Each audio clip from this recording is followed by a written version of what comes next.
Welcome back to Sick Conversations, Season 2, Episode 8, being the supportive partner. Today I'm joined by Molly, our chief guest, and Papa Okurut. You might remember him from a previous episode. Let's get into it. Please tell us about yourself, Molly. I'm happy to be here as a caregiver. My name is Molly. I'm a wife to Papa Okurut Anthony.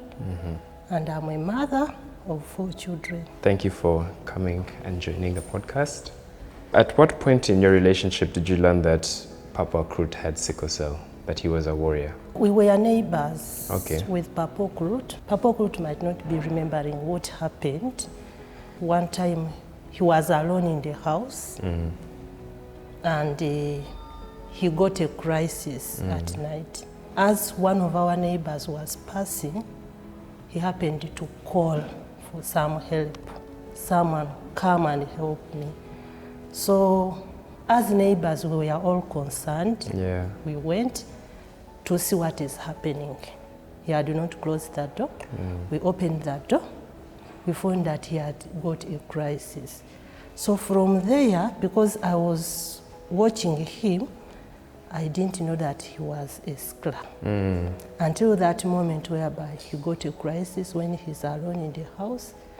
We had to come in as neighbors. So that is when I learned that he's actually a warrior. Okay. That must have been very scary for you, living alone. Did his condition, when you first, started getting to know each other better, did his condition affect any way you viewed him? Did it change your perspective of Papa? No. It didn't change anything? Yeah, I did not. That's really good. That's really good. From after you developed your relationship, how was it like transitioning into the role of a wife and also a mother, a caregiver of someone with sickle cell?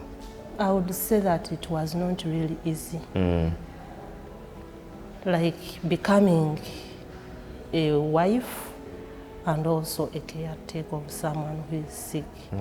It was not easy, but I would say that because I committed myself to take care of him, I had to endure whatever was coming ahead of me. Actually, before we continue, how long have you been married and how many children do you have? We have been married for over 22 years. Wow, amazing. And we have 4 children. Okay. Okay, that's really, really amazing. How did you educate yourself about sickle cell disease and how did it impact both of your lives? I would not say that I educated myself because I didn't know much about sickle cell until I came into a relationship with Anthony. But we had some help, like Mrs. Ruth Nankanja. By that time, they were working in the Sickle Cell Association. So as we were in a relationship, she was there like someone who is a counselor. So she could give me the information about sickle cell. And at one point, I thought it will also catch me. So because I didn't know much about it. And we are like, now if I get it, I have to have children with Anthony. How am I going to manage? And even Anthony himself could give me the information about sickle cell. So it did not really affect me. So you just learned over time as time was going. Okay. And learning about sickle cell, it is not one day. Of course. It takes time. It takes a lot of time. So as I committed myself, I was being helped by people. That's really good that you had a support system to help you learn. And talking about support systems, you mentioned that you leaned on Ruth and some other people. Did you have a community of other caregivers you knew or you met along the way? Other people that are wives maybe, or mothers, people with sickle cell? Apart from Ruth and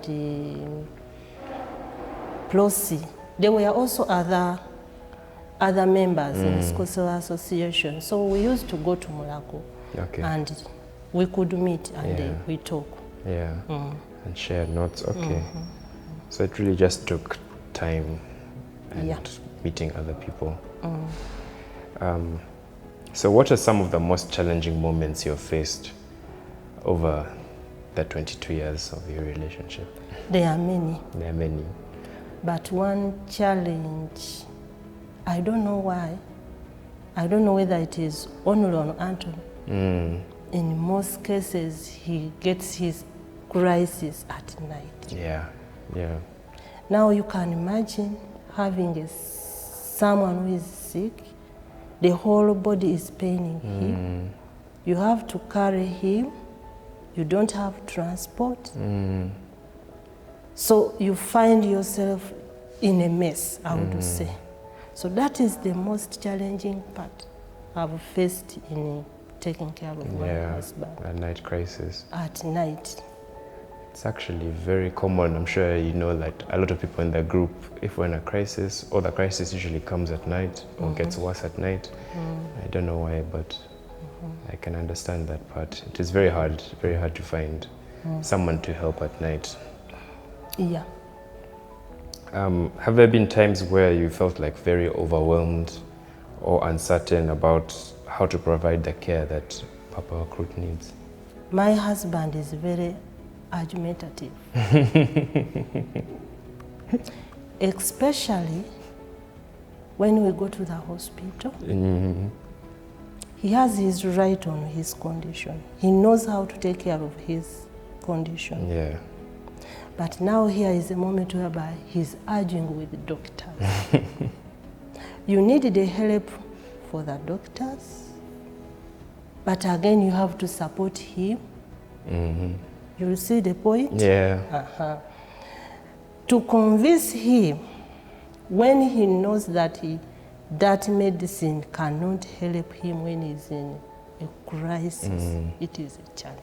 Yeah, I know. You find yourself, you have to listen to the doctors, you have to listen to him, you have to give him support. So you find that everything is putting you down. Yeah. You are really down.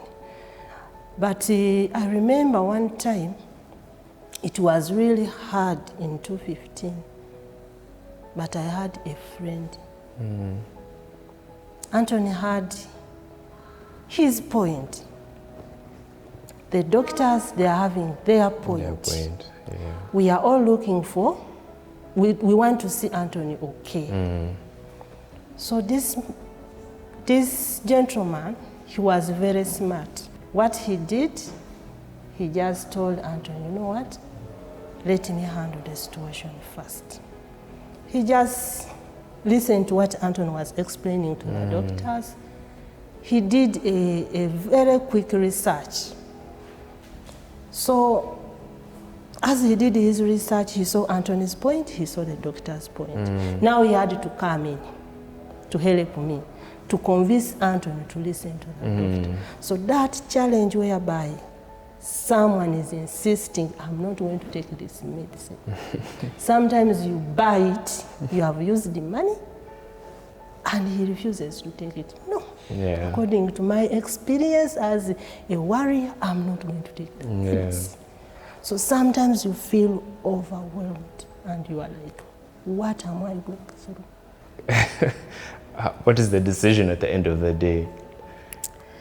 Now, listening to the doctors, listening to Papa Okurut. As a caretaker, I have to listen to my partner. Yeah. But now you have to, let me use the word, to sweet talk to him, to listen to the doctors. Like, if it will not really affect you, listen, because we need your life. Yeah. Then somehow, somewhere, he will listen. But on a hard condition, you know. Because now later the outcome, maybe the effect, he will start blaming you. See, Molly, you see what I was telling you? I know my condition. You see the effect, so you feel that pain. Yeah. I can't even imagine. And you already mentioned some of them, but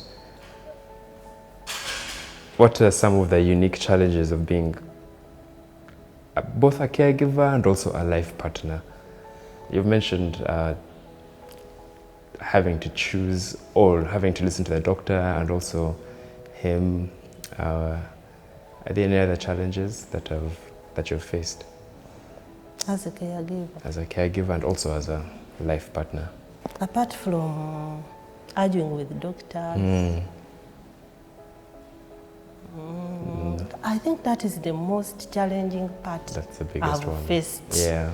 Convincing him to accept certain medicine. Yeah. When he knows that it will affect him. Yeah. He knows what's best for him. Okay, that makes sense. Are there any specific routines or habits that you've developed together to handle the condition more effectively? There are really many. First of all, I would not accept Anthony to leave home without eating. Diet is very important. I make sure that Anthony has greens every day. Sometimes, we have a challenge.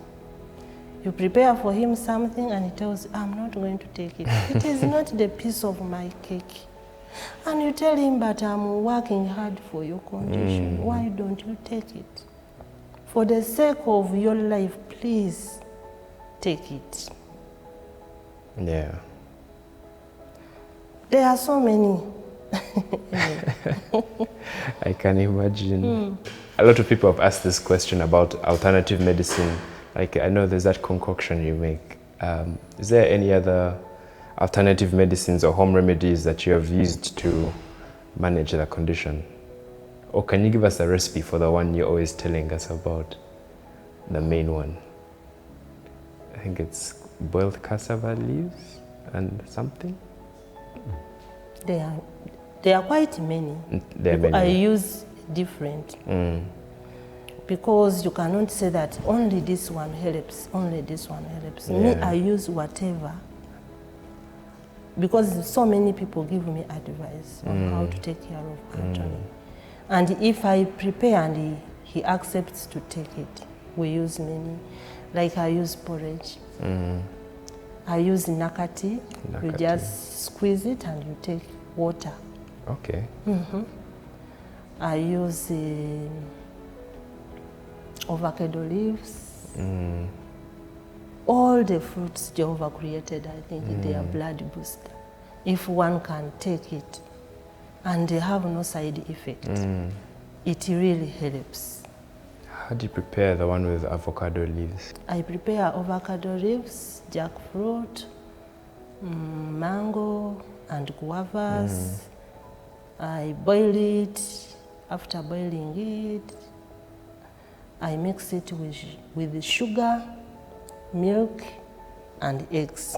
Sugar, milk, but and unfortunately, of late, my husband has quit eating an egg. You know? He said, no, don't give me eggs, because they told him that they can make someone sick. And yet we have been using it as our blood for a long time. You know? You see the challenges? Yeah, I can see. What do you have to say to that, Papa? Yeah. You get these ideas maybe online or from friends. Yeah. They tell you that the eggs, they have a lot of antibiotics in the feed they give them. So you can get microbial resistance. Say that you find that you don't respond to antibiotics in case you get a serious illness. Yeah. So I try now to limit eggs. That kind in general. Yeah. Unless maybe I'm sure the eggs are local, from local chicken, then I can eat those ones. But these ones, if you buy commercial, they say, they will not even bother. They'll just, even when the hens are being treated, even though some of those medications are supposed to leave the hens for some time before they they consume those eggs, but they'll just package them and sell them. So that is it. That's very true. That's definitely very true. Yeah. So what are some other things that you've discovered along the journey that have helped, aside from home remedies? Anything special? Anything else that we can learn from? I mentioned this even in the forum before. Yeah. I like the cassava leaves with milk. With milk. It's a powerful blood booster. And if you don't have milk, you can use blackjack. So, but the blackjack I prefer. She saves it. But if it's a milk with the cassava leaves, the way the milk arrests those leaves, and then you can be able to sip the milk and the mixture together. If I talk of cassava leaves, it's specific. For 1 half liter, that's one mug, you just need two cassava leaves broken from the stalk. You pound them thoroughly, and then you top it up with hot milk. And usually not dilute milk. If you can get direct from the cow and it has been boiled properly, or even like fresh dairy, usually some of this commercial milk is diluted. That's okay. I find that one very useful. And you said you take it twice a month. I'm very cautious. She wants me to boost the blood very fast, but I try to limit it to once in a week. Once a week. And not more than 3 times in a month. Okay. Because where I got the receipt from, they want that if you take more than 3 times in a month, your HP will go overboard and you can have problems. Yeah, that's not a good thing. Iron overload.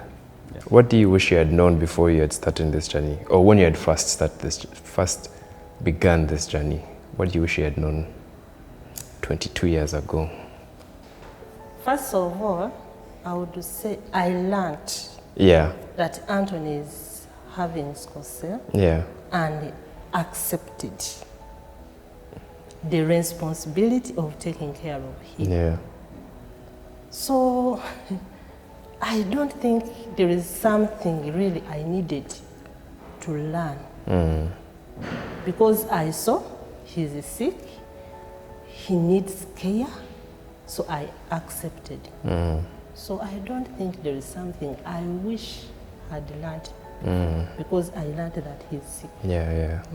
That makes sense. I'm sure you heard a lot about the stigma that surrounds. Yeah. What are your thoughts on what people say about, for example, being with someone with sickle cell? I'm sure you've had so many people have told you so many things that are not correct. Even before I got married to my husband, people talked. Some even were like, that man is going to die. So I'm like, but why do we really God preach that sickness will go away? And 2, even sick people, they need people to help others. And no one is okay. We are all sick. Because at the end of the day, we are going to die. Yeah. So the 22 years I've spent with Anthony, I've had negative talk about sickle cell. And sometimes, I don't know why they make it a problem. It is not a problem. It's not at all. It is not. Like of late, someone mentioned that, okay, there was some issue and I had to happen that I was involved. But my husband was innocent, my children were innocent, but this person mentioned that, you know what, even you married a man with a sickle cell, your children will never marry. You see? So I'm like, what is the problem with someone having sickle cell? And besides, he himself married me and we are happy. Yeah. Then he gets sick and people, they are all waiting for the call whereby you tell them Anthony is dead. Yeah. And when I'm he's sure. alive, someone comes and says, you know what? Me and my husband, it is a debate. Me, I knew he's going to die. I said he's not going to die. You see those kind of words, you don't want to hear them, especially when your partner is sick. When he has come out of that condition. You find that you feel like you don't want even to tell people Yeah. that Anton has gone into a crisis because you don't know what they are going to come and tell. It's usually negative. Or... But to me, sickle cell is not a problem. It is not a problem. People should know that. I wish everyone could learn from you. Even when someone said that girl said that my children will not marry, my big girl said marriage is not the key for happiness. Whether we marry or not, so long as we are okay, let them talk. It's very smart. And they are very good at when they see that is sick, they have come to learn the situation that it is not a problem when dad is sick. But I don't know why people outside there, I don't know what they think. I think you people, you need to teach people. Yeah, we're trying. You need to teach people that sickle cell is not a problem. Someone can live, someone can stay happily. Me, I've had negative talks. And I decided just to cover my ears. So long as my husband is okay, he's not in a crisis, to me sickle cell is not a problem. People have talked and have endured. Yeah, I can imagine. How about you, Papa Okurut? Did anyone try to discourage you early about getting married? What are some negative misconceptions you've had? Yeah, there have been many. And actually, before I got my wonderful wife, I'd had very many disappointments. Let down. You hope to marry someone that when they get to know that you are having that condition, you see the person now receding, and eventually the relationship dies. Kind of situation. So it reached a point whereby even before the relationship develops, I tell you upfront that this is my situation. And it's one of the things I told Molly before. From the start. Yeah. And it's another reason why I married late. I married when I was 38. Because I'd had that experience. Even within the family, others felt that I should not raise a family. But I got to learn that raising a family is not your own decision. It is you and your partner. Yeah. So I could have married Molly and then she says she doesn't want children. Then, well, that's our decision. Yeah. But when we decided, okay, we shall have, but so be it. Decision you made together. And before we married, we did the electrophoresis test. She was normal, no SS. So we said, all systems go. Yeah. And that's where we are. But the journey, she has been a very supportive wife. I have no regrets. And she continues looking after me. That's amazing. If it was possible, I would just do the same thing. The same thing again. Maybe like introducing, maybe a wedding again. If they told me to choose someone, I would still choose her. That's how it is. And do you know why I decided to give birth? Okay. First of all, people were undermining him.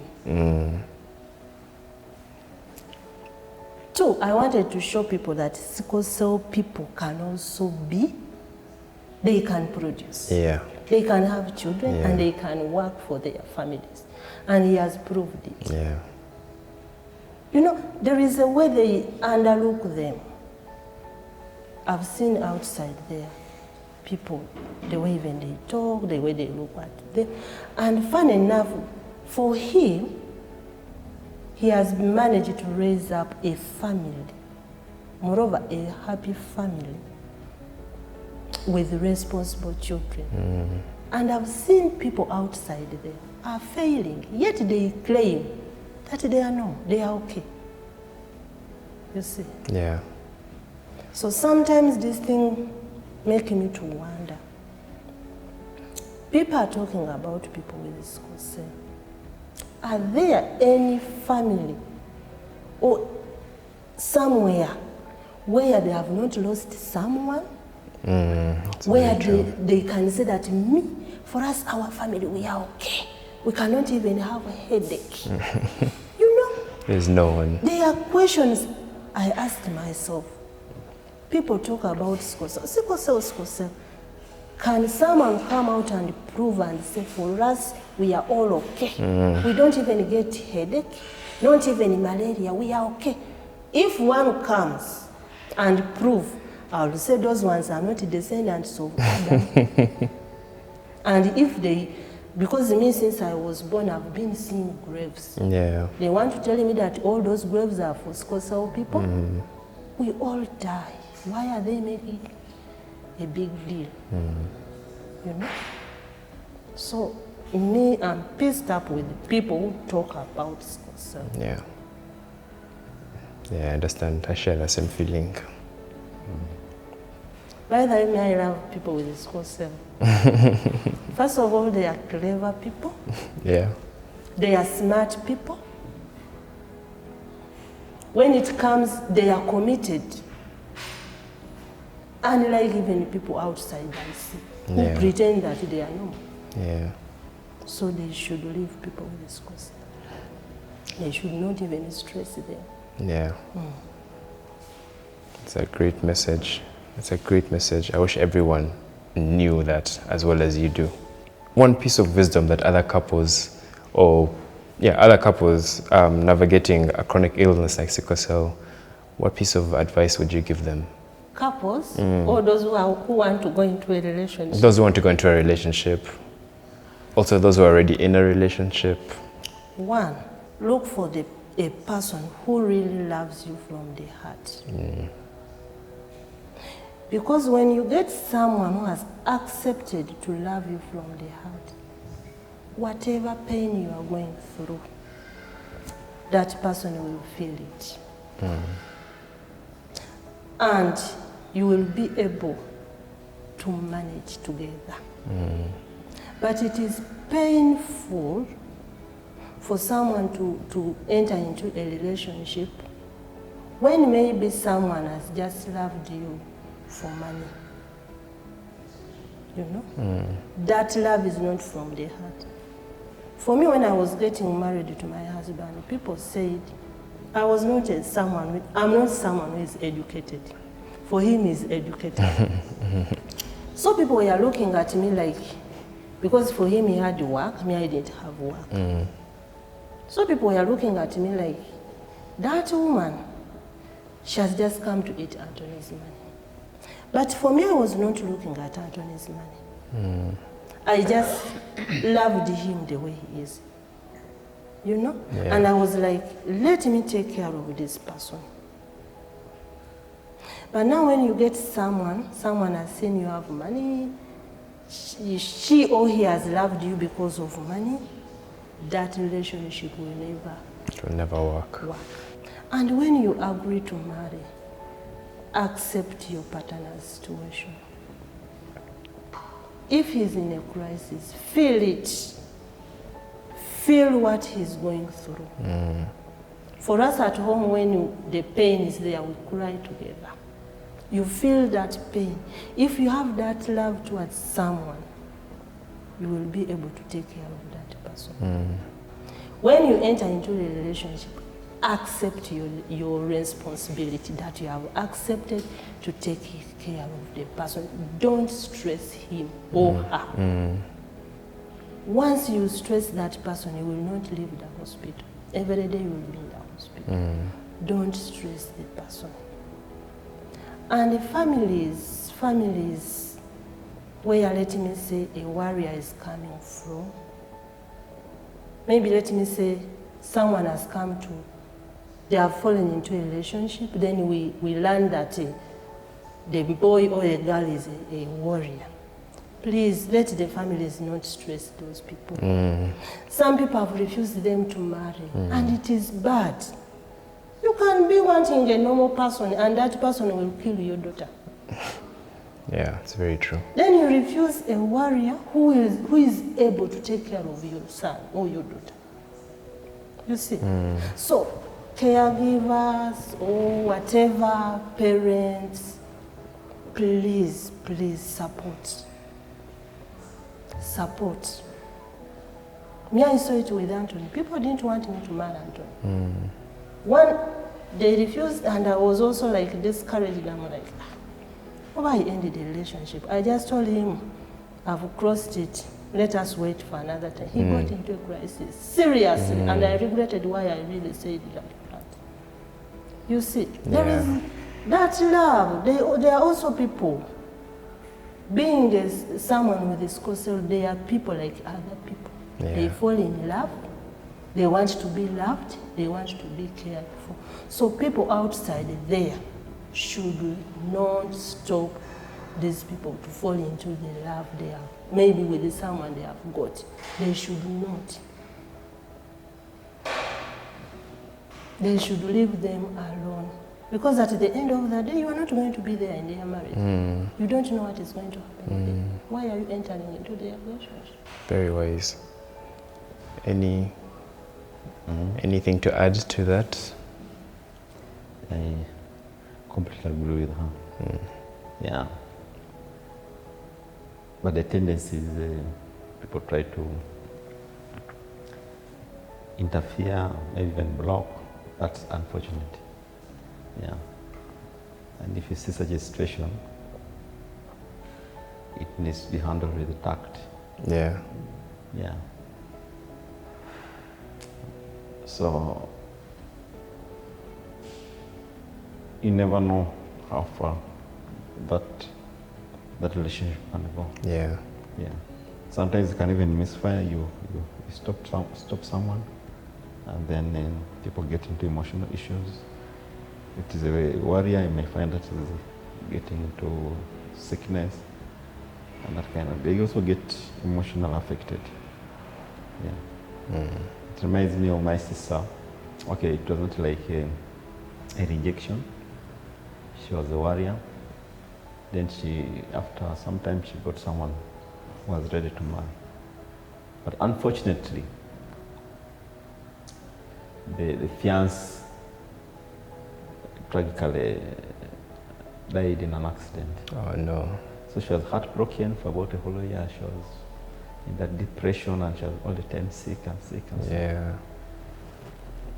Yeah.